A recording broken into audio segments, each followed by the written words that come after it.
Good morning, my brothers and sisters. Welcome to episode number 15 in Be With Me, the book of Romans. We're going to talk about God's big problem today, a paradox. It's going to be a riddle that we are going to, he's given us an answer for, and we got to figure this out. So here's the problem, and up to today, if you will, there's been no solution in human history. So here's the scenario. I'm going to lay out what the problem is. Number one, God is just. All right, so when you cut God, he bleeds justice. His DNA is justice. And don't we all want a God who is just, who righteously looks at stuff and righteously assesses situation? We want a God who is just. So that's number one, God is just. Secondly, and this is the great mystery in this equation, is somehow he wants fellowship, wants relationship with us. But the problem is when he looks at us with, number one, his holy eyes, his just eyes. So the third big problem is that he's working with mankind. So he's already gone through Jew and Gentile, tall and short, African and European. It doesn't matter. All have sinned. All fall short of the glory of God. That means that we're not candidates for friendship with God. We're not candidates to be in his presence. We're not candidates to have fellowship with him unless he fixes the problem. So that's the paradox. So this is from Romans chapter 3, verse, I'm going to start in 23, which is the big famous verse. For all have sinned and fall short of the glory of God.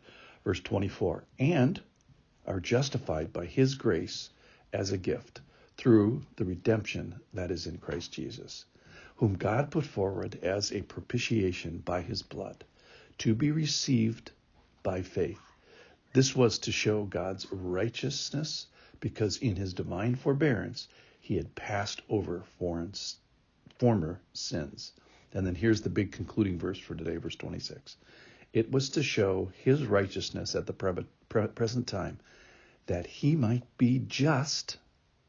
That's we're talking about the justice of God, and the justifier of the one who has faith in Jesus. So the concluding verse today is so that he might be just and be the justifier of the one who has faith. So how we're asking the question, the 40,000 foot view is, how does a just God have fellowship with a sinful and unjust people? That's the paradox. Now, we try by works and being, theoretically being good. C.S. Lewis says that no man knows how bad he is till he has tried very hard to be good. And only those who try to resist temptation know how strong it is. So have you ever, just try till lunchtime today, to control your tongue, or to control your zipper, or to control your thoughts, or to control your appetites, or to control your behavior, or your anger? You will very quickly get to the understanding that you can't make it by your works. It's a silly idea. You've heard the term, man is basically good. Well, that may be true, that we have some goodness in all of us. We represent and image God in a way, believer and unbeliever. But the question, that's not the question, is man basically good? The question is man good enough? Is he good enough to have fellowship with a perfect God? And that is where the question is nonsense. So are you good enough by God's criteria, which is perfection, holiness, unblemished? And the answer, of course, is no, you're not. So there's only one way out of this mess, and that is that he has to figure this out. He has to make a way. Our ways of works ain't going to do it. So he must be just and keep his essential character, but he also must be the justifier. He's got to make a way. So what way did God make? It's all in verse 25. Here's 25. Whom God put forward, so God's going to invent this, as a propitiation by his blood, so it's going to be by blood, to be received by faith. So there's an action, if you will, acquiescence on our part. And this was to show God's righteousness, because in his divine forbearance, he has passed over former sin. So it's going to have to do with sin, and he's going to be doing the heavy lifting. So here we go. So verse 25, God put forward. So he's going to have to figure this out. He's going to have to make a way. It's got to be his invention. That's A. B is it's going to be by blood. And this should be no surprise to anyone who's read the Bible, anyone who's read the Old Testament. This has been pictured in the Bible forever, since the Garden of Eden, through the sacrificial system, through the Passover system. Their blood is going to represent metaphorically, but also literally the life of the one that was sacrificed. So God made a way, and it's going to involve blood. C is it's going to be received by faith. That is, so it's a way that God can maintain his justice. He continues to be just. And that the person receiving that justice has to receive the gift of this sacrificial life or this scapegoat.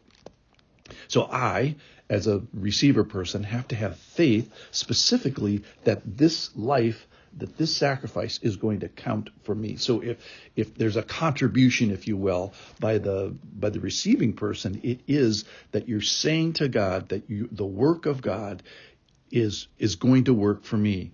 It says in John 6:29, this is the work of God, that you believe. So our work, quote unquote, is belief.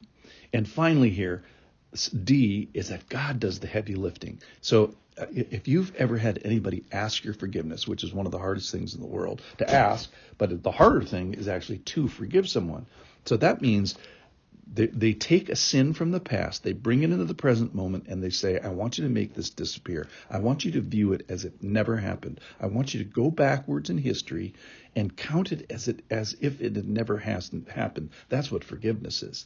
So it says here that in his divine forbearance, he says, nope, I'm not going to look at this. I'm not going to count it against you. I'm going to pass over this. Other images in the Old Testament is he puts your sin behind his back, or as far as the east is from the west. Basically, it says that God does the forgiving and God does the heavy lifting.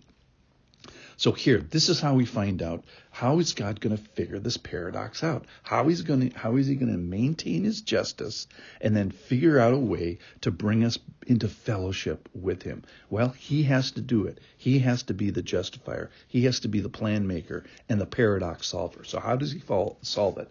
He figures it out. It's by blood. It's by faith. And it's by forgiveness that he does the heavy lifting for. So an amazing passage today. God is just, and he also figured out a way to be the justifier. Thanks for listening.